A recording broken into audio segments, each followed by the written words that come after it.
Bienvenidas y bienvenidos a la Biblioteca Auditiva del Centro de Responsabilidad Social para el Desarrollo Sostenible, PERSE.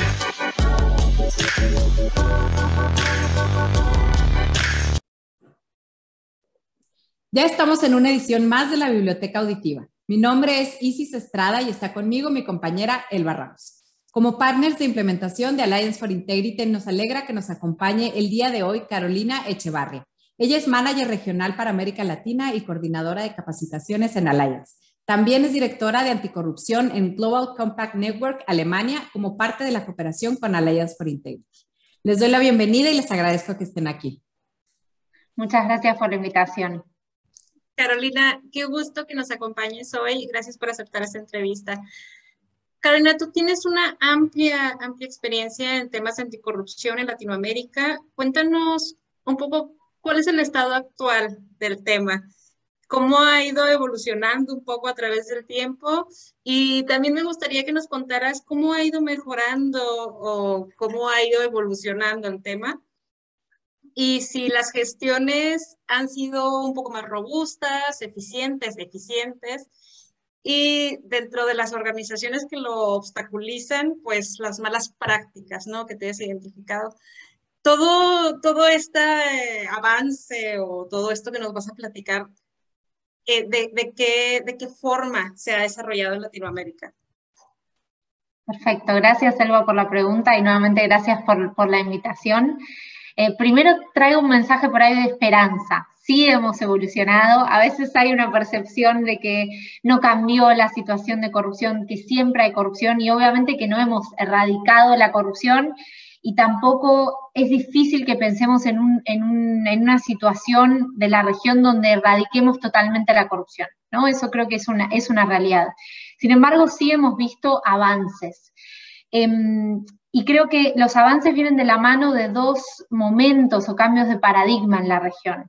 El primero fue hace unos años cuando hubo grandes escándalos regionales de corrupción, involucrando sector público y sector privado.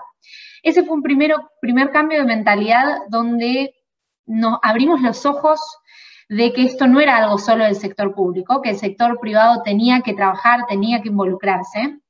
Y en segundo lugar también de la gente, ¿no? El tema se puso en la agenda de toda la región, las personas salieron a la calle pidiendo más integridad.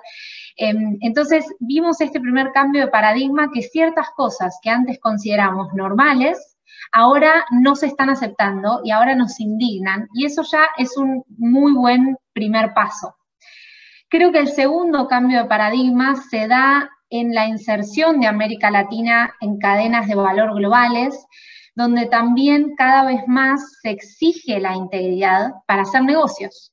Entonces dejamos de ver a los temas de corrupción como algo o de anticorrupción como algo de la ética y la moral, sino que lo empezamos a ver como una cuestión del negocio y algo que necesitamos para que mi negocio sea sustentable.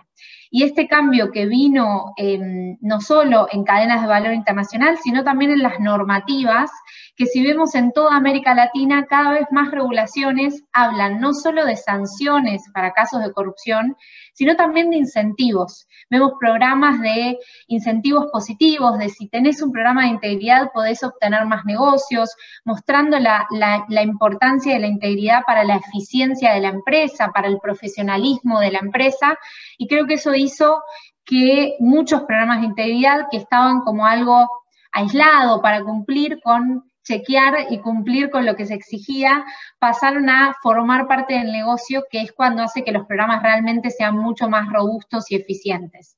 Obviamente todavía nos queda mucho para hacer, en materia de traducir esto de programas de integridad a algo que puedan implementar todas las pymes y todas las empresas. Nos queda mucho para hacer en entender cómo funciona el comportamiento a la hora de cometer un hecho de corrupción para poder rebatirlo, ¿no? Vos me decías estas malas prácticas, y las malas prácticas no se hacen solamente por malos de película, ¿no? Muchas veces somos personas como vos, como yo, que cometemos una acción y nos justificamos en esa acción. y las justificamos de alguna manera. Entonces, entender esos comportamientos y tipos de corrupción comunes nos ayuda a rebatirlos, y sobre eso se empezó a investigar. Hay una tendencia de analizar el comportamiento, pero todavía queda un largo camino por recorrer, y creo que hacia ahí va la evolución de los programas de integridad en América Latina en el futuro. Así es, Carolina, y sabemos, como bien mencionas tú, y que nos das esta esperanza, que sin duda se ha tenido avances y que falta mucho para hacer, pero no significa que no haya pasado nada. Este tema, obviamente, por lo que bien mencionas tú, por todos estos indicadores de este profundo estudio que se ha tenido, se tiene grandes avances, y tal vez ahora sí, en parte, somos más conscientes de los temas y las consecuencias económicas de la corrupción, y entendemos que no solamente es, por ejemplo, aquí en México, ¿no?, lo que conocemos como esto, el moche o el pago, sino que existen distintos tipos de corrupción. Pero no sé si pudieras comentarnos un poco más sobre qué otras consecuencias éticas, sociales y ambientales también han ayudado a que seamos más conscientes en tema de Latinoamérica, en temas de corrupción durante los últimos años. Claro, sí, lo que decís, Isis, de la conciencia sobre las consecuencias de la corrupción es algo que todavía se está trabajando. Todavía hay una percepción a veces de que la corrupción es un crimen sin víctimas, ¿no? Nos imaginamos a alguien pagando un soborno a un funcionario público, entonces decimos, bueno, la persona o la empresa gana el negocio, el funcionario público gana un poquito más, y no hay víctimas, no hay consecuencias para la sociedad.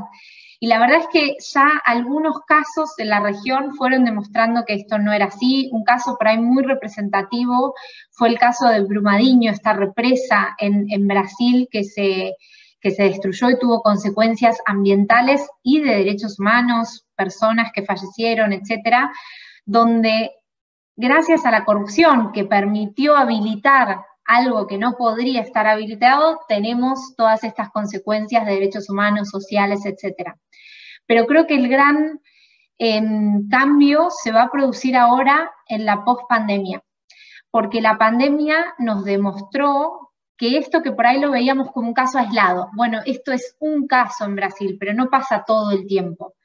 Nos demostró la pandemia las consecuencias de la corrupción para los derechos humanos, para la desigualdad social, para el acceso a la salud, a nivel sistémico y a nivel global, porque a veces creo que sufrimos un poco los latinos, nos autocriticamos mucho y pensamos que es un problema de América Latina, pero si algo demostró esta pandemia es que es una problemática global y sistémica. Entonces creo que nos abrió los ojos de las consecuencias a nivel sistémico y de toda la sociedad que tiene la corrupción.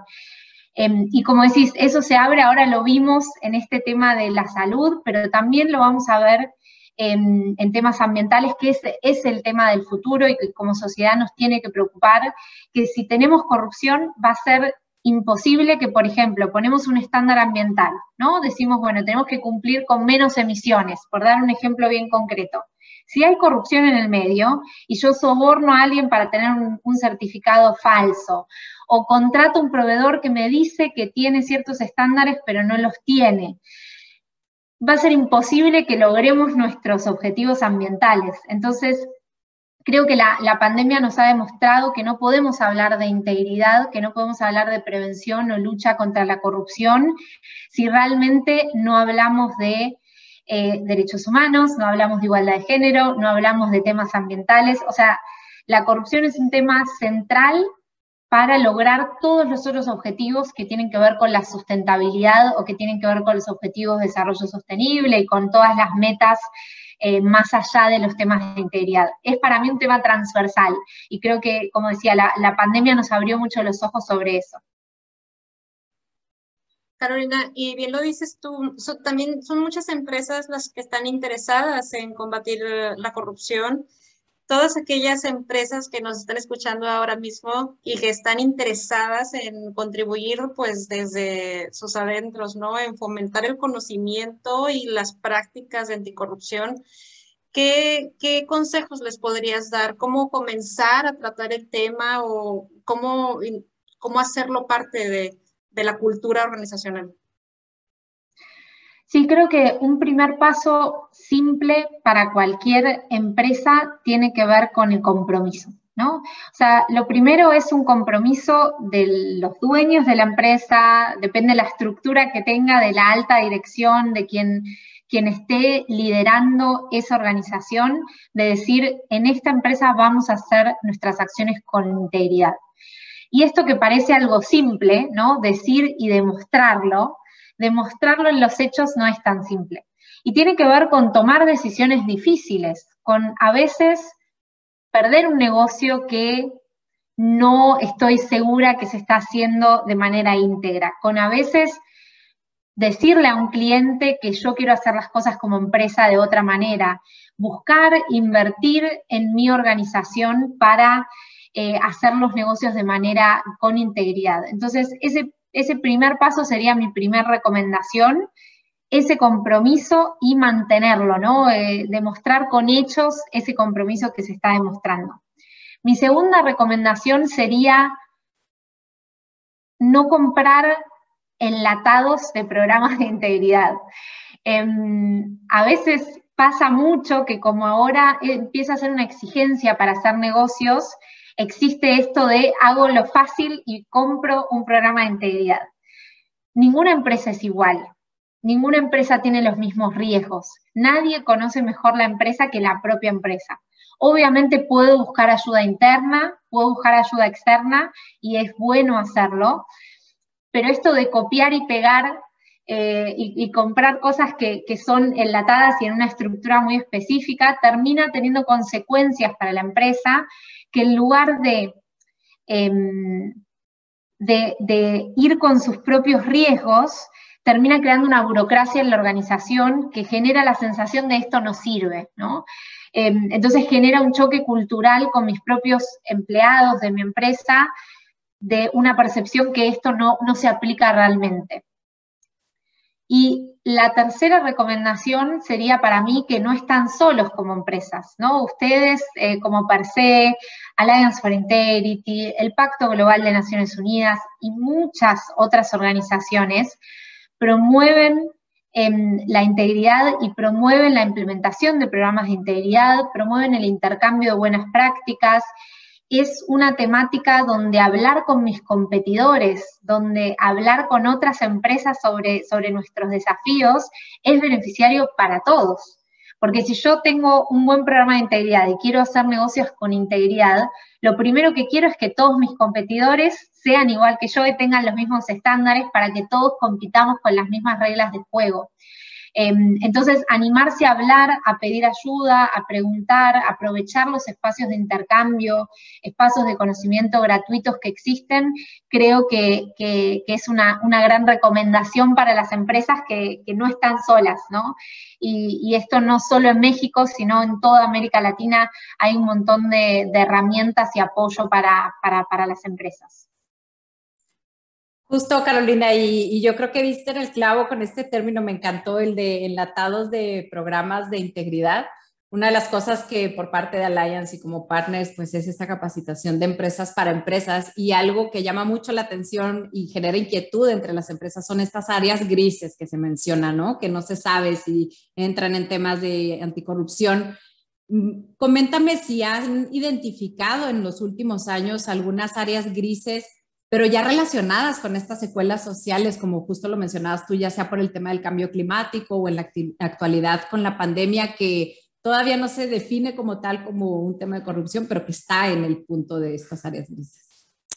Sí, creo que hay varias, y también tiene que ver con la evolución de la temática de anticorrupción, ¿no? Así como yo decía en la primera respuesta, evolucionamos en cómo hacemos integridad. Eso quiere decir también que la corrupción también evoluciona y se adapta, ¿no? Si veíamos hace 10 años, uno pensaba en corrupción y nos imaginábamos un bolso de dinero que alguien le daba a otra persona. Eso hoy en día, no digo que no existe, pero se ha digitalizado, se han utilizado otras herramientas como donaciones, sponsoreos, que son actividades obviamente sumamente legítimas y necesarias, pero que muchas veces se utilizan para ocultar sobornos o tipos de corrupción. Entonces, creo que hay que mantenerse al día de que vamos evolucionando y que la corrupción también va evolucionando. Con respecto a zonas grises nuevas, el gran desafío mismo de las regulaciones tiene que ver, por un lado, y esto no tiene tanto que ver con la pandemia, pero después voy a compartir algunos ejemplos, pero tiene que ver con el soborno entre privados, ¿no? Como, no diría el soborno, los regalos, el intercambio entre privados como zona gris, ¿no? Cuando hablamos de corrupción tipificada, la corrupción, ahí me sale la abogada de adentro, que tenemos consecuencias jurídicas, hablamos en general del relacionamiento con el sector público. Pero cuando yo distorsiono las reglas de juego, dándole un regalo, dándole un beneficio a mi cliente o mi proveedor, cuando ese beneficio es entre privados, también estoy cometiendo un hecho de corrupción según los estándares internacionales, aunque muchas veces no esté tipificado en las normativas de la región. Y esto diría que se ve profundizado por las consecuencias de la pandemia. ¿Por qué? Obviamente tuvimos consecuencias económicas muy grandes de la pandemia que las tenemos ahora y las vamos a seguir viendo. Entonces hay más desesperación por conseguir nuevos negocios. Y esto puede hacer que conseguir nuevos negocios sea de cualquier forma. Y aunque yo digo, bueno, no voy a pagar un bolso de dinero para darle porque eso ya sé que es corrupción y no lo quiero hacer. Pero por ahí te ofrezco, le doy un trabajo a algún familiar. Te ofrezco, te invito a un viaje. Te doy beneficios por fuera de lo que tiene que ser mi relación comercial, que es la calidad de mi producto y el precio que yo puedo tener por el producto que te estoy dando. Entonces, hay un nuevo riesgo de zona gris que ya estaba de antes, pero que ahora se profundiza mucho más por esa necesidad económica que obviamente es mucho más creciente y que nos ayuda a esto que decía al principio, pensando en el comportamiento, nos ayuda a justificarnos. O sea, digo, realmente lo necesito, las familias de mi empresa dependen de eso, entonces me ayuda a justificar un comportamiento que yo sé que no está bien, pero que en mi mente me lo justifico. Y eso nos ha traído la pandemia. Con respecto a los temas ambientales, creo que está todo este desafío de lo mismo que puede ser los regalos, etcétera, los viajes, etcétera, para alcanzar estándares ambientales, para alcanzar certificaciones, para alcanzar, beneficios vinculados a los temas ambientales que todavía ocurren. Y el tercero, también vinculado a esto, una nueva problemática o discusión que se está haciendo con respecto a las certificaciones ambientales también, es el conflicto de interés que existe a veces, ¿no? La empresa que te certifica quiere volver a certificarte el año que viene. Entonces, si yo te critico todo lo que está en en tus estándares, por ahí buscas a otra empresa certificadora que te lo dé y que, te deje pasar ciertos huecos en tu cumplimiento de esos estándares. Entonces, ¿cómo manejo ese conflicto de interés que tienen las consultoras y certificadoras que tienen un rol muy importante, pero que a la vez tienen un negocio que se tiene que sobrevivir como organización y como empresa? Entonces, esa zona gris, sobre todo en temas ambientales, está apareciendo y todavía no hay una solución ideal, ¿no? En algunos países se propone que sea el sector público quien certifique, pero también hay riesgos si es el sector público, la sociedad civil, bueno, quién financia a la sociedad civil, que también obviamente necesita recursos para subsistir y poder hacer esas certificaciones. Entonces, es una zona gris y una problemática que todavía no se ha resuelto en la comunidad internacional y en la región. Sí, Carolina, y todas estas aristas de la corrupción son muy interesantes porque no todos estamos conscientes de lo que involucra, pero algo que estamos totalmente de acuerdo contigo, bueno, con todo, pero especialmente que nuevo estudio tan marcado en los últimos años de la corrupción, de temas de anticorrupción, sea la indignación por parte de la sociedad. Creo que es un gran avance. Y también lo que nos mencionas de que la integridad sea parte de beneficios del negocio, ¿no? Yo quiero que todos estén a los estándares que quiero alcanzar yo. En definitiva, la corrupción resulta un problema sistemático, cultural, de fondo. Espero que en los próximos años, en la próxima década, estemos mucho mejor que ahora. La pandemia ha venido a ponernos en una situación crítica, con necesidades críticas, que tampoco estamos para juzgar, ¿no?, lo que está dispuesto a hacer las organizaciones, pero también un poco a ser conscientes que es corrupción. Muchas gracias, Carolina, y Isis, adelante. Pues nada, Carolina, encantadas de tenerte aquí el día de hoy con nosotras en esta edición de Biblioteca Auditiva, y justo me quedo con esto y me quedo también con esta pequeña esperanza que nos comentaste al inicio de la entrevista, y que sin duda nos toca a todas. Si la corrupción sigue evolucionando es por algo, y nos toca informarnos y ver las tendencias y escuchar a personas como tú. Pues yo creo que pone muchos términos y conceptos muy claros para todas aquellas que quieran empezar a entender y a sensibilizarse un poco más. Te lo agradecemos, Carolina. Muchísimas gracias a ustedes por la invitación y por difundir este mensaje que es tan importante. Así que muchas gracias. Gracias, Carolina. Gracias, Elba. Y nos vemos en la próxima edición.